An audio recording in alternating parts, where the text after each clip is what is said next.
Assalamualaikum warahmatullahi wabarakatuh. Selamat pagi, siang, sore, atau malam. Salam sejahtera untuk kita semua.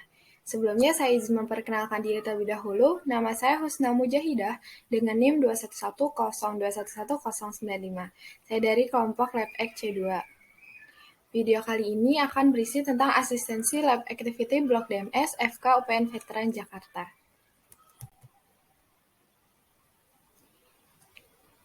Nah, pada pertemuan kali ini saya mendapatkan kasus pertama, berisi tentang seorang laki-laki berusia 50 tahun datang dengan keluhan utama, bintik-bintik coklat di wajahnya. Lesi berada di pelipis kanan dan pipi atas, berbatas tajam terangkat dengan permukaan verruca atau papilomatosa.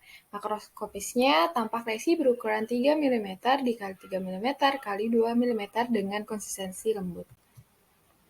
Nah, selanjutnya dari kasus tersebut saya simpulkan bahwa lesi tersebut merupakan keratosis seboroik. Nah, sebenarnya keratosis seboroik ini apa? Keratosis seboroik ini merupakan salah satu tumor jinak yang umum terjadi serta mudah dikenali, yang terjadi pada lapisan epidermis kulit akibat proliferasi keratinosit yang berlebihan. Bentuk lesi awalnya bisa tunggal atau multiple dengan batas yang tegas, berwarna coklat muda, lesinya datar, kemudian dapat berkembang menjadi varikosa yang menempel pada kulit serta tertutup oleh squam berminyak. Nah, kemudian untuk prediksi keratosis seborik ini muncul di seluruh permukaan tubuh kecuali pada telapak tangan dan telapak kaki. Lesi ini paling sering muncul di daerah yang sering terpapar dengan sinar matahari secara langsung, misalnya di wajah, leher, tangan, dan badan. Kemudian untuk epidemiologinya, berdasarkan jenis kelamin, hampir sama antara laki-laki dan perempuan, jadi tidak ada perbedaan yang signifikan. Kemudian, keratosis seborik ini sering ditemukan pada ras Kaukasia berkulit putih. Berdasarkan penelitian ini, sebanyak 24% dari golongan ras Kaukasia penderita seboroik. Kemudian, sering juga dijumpai pada pasien yang sudah tua, umumnya di atas 50 tahun. Keratosis seborik ini juga bisa timbul lebih dini pada daerah dengan iklim tropis yang sering terpapar oleh sinar matahari secara langsung. Walaupun di iklim sedang juga dapat timbul, namun iklim tropis ini lebih sering terpapar. Sebesar 31,8% tumor terbanyak di RSUD NTB menurut penelitian. Nah, kemudian ada beberapa faktor resiko yang meningkatkan timbulnya keratosis seborik ini. Pertama adalah usia. Usia kisaran lebih dari 40 tahun atau usia lanjut. Kemudian untuk riwayat keluarga, karena diduga keratosis seborik ini bersifat genetik secara autosomal dominan. Kemudian faktor risiko yang meningkatkan juga ini lama paparan sinar matahari, pekerjaan yang menuntut pekerjanya terkena paparan sinar matahari yang berulang selama 6 jam per hari. Ini resikonya 2,3 kali lebih besar dari mereka yang terpapar kurang dari 3 jam sehari. Yang terakhir, faktor resikonya adalah infeksi, di mana infeksi HPV ini diduga berperan dalam faktor terjadinya keratosis seboroik. Nah, kemudian kita menuju ke gambaran makroskopik maksud saya pada keratosis seborik. Keratosis seborik ini terbentuk dari proliferasi sel epidermis kulit, dapat muncul dalam berbagai bentuk lesi, bisa satu lesi ataupun tipe lesi yang banyak atau multiple. Lesi secara umum berupa papula, berukuran bisa sampai 0,5 sampai 3 cm, kemudian permukaannya dapat datar atau verrucosa, kadang dapat bertangkai, dapat juga tidak. Untuk varian klinik keratosis seborik dapat dinilai dengan menggunakan dermoskopi. Nah, manifestasi klinik keratosis seborik ini bermacam-macam. Nah, untuk yang paling umum ini ada common seborrheic keratosis. Secara klasik berupa papul verrucosa yang menempel di kulit. Biasanya dia asimptomatik, sebagian terjadi gatal ringan. Ini yang paling banyak. Kemudian ada lagi namanya reticulated seborrheic keratosis. Ini merupakan papul atau plak berpigmen yang biasanya diawali oleh lentigo solaris. Kemudian ada stakokeratosis. Dia papula kecil berdiameter sekitar 1-3 mm, keratotik multiple berwarna pucat yang timbul pada punggung tangan, tunggai bawah, dan punggung kaki. Lesi ini mudah dilepaskan dari kulit dan dengan menggunakan kuku tanpa menyebabkan pendarahan. Nah, kemudian contoh terakhir dari manifestasi klinik makroskopiknya ada dermatosis papulosa nigra. Papul ini multiple berminyak, berwarna coklat tua sampai hitam yang timbulnya di dahi, malar, leher yang sering terjadi pada orang berkulit hitam. Dan ini yang paling terakhir dari contoh-contoh manifestasi klinik makroskopik ada flat seborrheic keratosis. Ini merupakan lesi jinak yang biasanya muncul berupa bercak kecoklatan dengan bentuk bulat atau lonjong pada perabaan sedikit meninggi. Bisa dilihat di sebelah kiri gambarnya. Umumnya terjadi pada kulit yang terpapar sinar matahari, yaitu wajah, permukaan ekstensor dari lengan, dan leher.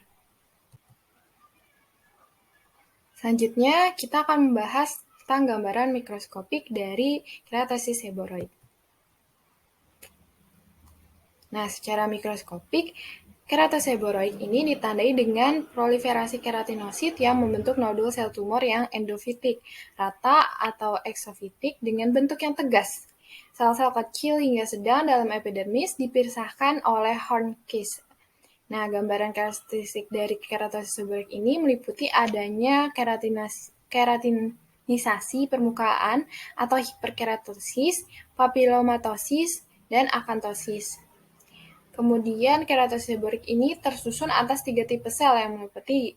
Pertama, ada keratinosit basaloid yang menunjukkan pola anastomosis.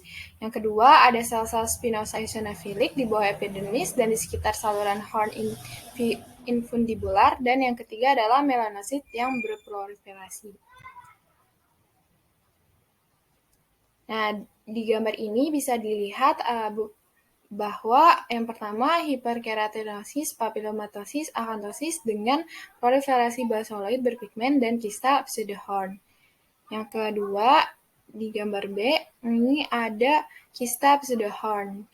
Yang ketiga proliferasi basaloid dengan pigmentasi dan yang keempat ada keratosis seborrheic berpigmen dengan dermis yang menunjukkan pembuluh darah membesar dan tersumbat dan infiltrat sel inflamatori.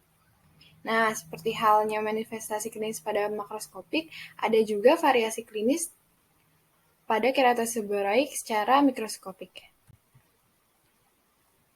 Yang pertama, ini ada keratosis seborrheic akantotik.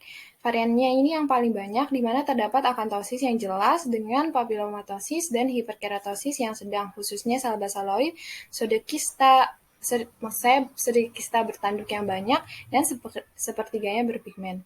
Limfositik lichenoid atau sirkumskripta bersamaan dengan infiltrat tidak umum dijumpai pada keratosis seborrheic akantotik.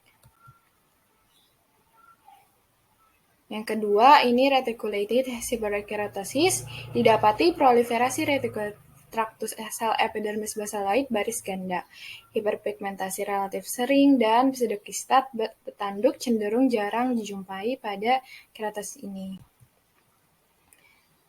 Nah, kemudian gambaran keratosis seborrheic pigmented. Pigmen ada terutama dalam keratinosit basal. Peningkatan yang jelas dari melanosis yang mengandung pigmen melanin dapat dijumpai. Selanjutnya adalah keratosis seborrheic klonal. Dalam keratosis seborrheic klonal ini didapati proliferasi sarang-sarang intraepitelial basaloid yang berbatas jelas atau sel-sel pucat, disebut sebagai fenomena Bors-Jadasson. Kemudian pada beberapa kasus terdapat sarang-sarang yang terdiri dari sel-sel yang besar dengan jembatan interseluler dengan sarang-sarang yang menyolok, dan sarang-sarang dipisahkan dengan untaian sel-sel berinti gelap yang kecil. Ada lagi yang namanya keratosis seborrheic irritated.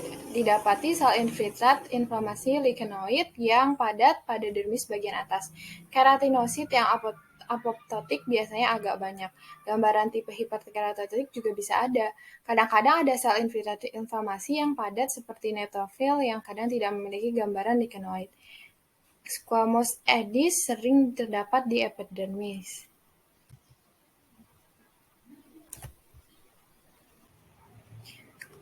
Selanjutnya ada keratosis seborrheic flat atau yang datar. Ini menunjukkan hiperkeratosis yang ringan, sering didapati pigmen basal yang ringan, dan hanya akantosis yang minimal. Tidak ada kista bertanduk, sel-sel tersebut kontras dengan epidermis normal yang berdekatan dan tampak menjadi lebih padat. Nah, terakhir ini ada gambaran mikroskopik dari dermatosis papulosa nigra. Pada gambaran mikroskopiknya didapati hiperkeratosis, elongasi, dan red ridge yang saling berhubungan, dan hiperpigmentasi lapisan basal, akantosis yang tidak teratur, papilomatosis, dan deposit sejumlah besar pigmen yang tidak biasa didapati sepanjang ridge, terutama pada lapisan basal, dan ini merupakan penanda yang khas pada varian ini. Seperti itu untuk gambaran secara mikroskopik. Selanjutnya adalah komplikasi dari keratosis seborrheic ini.